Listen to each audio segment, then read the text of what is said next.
الرحمن الرحیم۔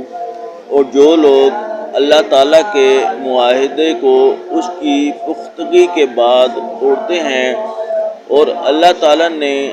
جن تعلقات کے جوڑنے کا حکم فرمایا ان کو توڑتے ہیں اور دنیا میں فساد کرتے ہیں، یہی لوگ ہیں جن پر لعنت ہے اور ان کے لیے اس جہان میں خرابی ہے۔ الرحمن الرحیم۔ اور جو لوگ اللہ تعالیٰ کے معاہدے کو اس کی پختگی کے بعد توڑتے ہیں اور اللہ تعالیٰ نے جن تعلقات کے جوڑنے کا حکم فرمایا ان کو توڑتے ہیں اور دنیا میں فساد کرتے ہیں، یہی لوگ ہیں جن پر لعنت ہے اور ان کے لیے اس جہان میں خرابی ہے۔ فائدہ: حضرت قتادہ رحمۃ اللہ علیہ سے نقل کیا گیا کہ اس سے بہت اعتراض کرو کہ عہد کر کے توڑ دو۔ اللہ جل شانہ نے اس کو بہت ناپسند کیا ہے اور 20 آیتوں سے زائد میں اس پر وعید فرمائی ہے، جو نصیحت کے طور پر اور خیر خواہی کے طور پر اور حجت قائم کرنے کے لیے وارد ہوئی ہے۔ مجھے معلوم نہیں کہ اللہ جل شانہ نے عہد کے توڑنے پر جتنی وعیدیں فرمائی ہیں اس سے زائد کسی اور چیز پر فرمائی ہوں، بس جو شخص اللہ کے واسطے سے عہد کر لے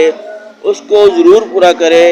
حضرت انس رضی اللہ تعالیٰ عنہ فرماتے ہیں کہ حضور اقدس صلی اللہ علیہ وآلہ وسلم نے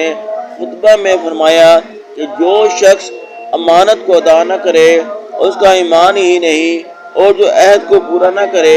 اس کا دین نہیں۔ حضرت ابو امامہ رضی اللہ تعالیٰ عنہ اور حضرت عبادہ رضی اللہ تعالیٰ عنہ سے بھی یہ مضمون نقل کیا گیا۔ حضرت میمون بن مہران رحمۃ اللہ علیہ فرماتے ہیں کہ 3 چیزیں ایسی ہیں کہ ان میں کافر مسلمان کی کوئی تفریق نہیں، سب کا حکم برابر ہے۔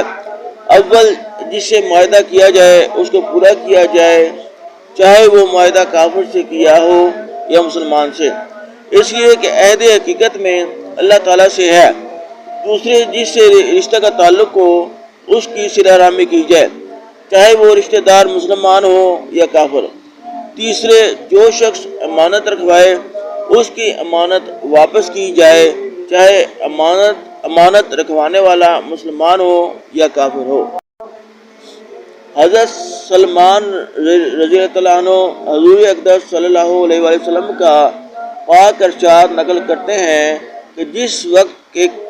قول ظاہر ہو جائے اور عمل خزانہ میں چلا جائے، یعنی تقریریں تو بہت ہونے لگیں، مضامین بہت کثرت سے لکھے جائیں، لیکن عمل نادارد ہو جائے،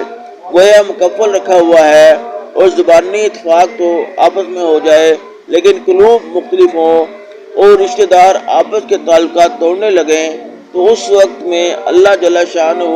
ان کو اپنی رحمت سے دور کر دیتے ہیں اور اندھا بہرا کر دیتے ہیں۔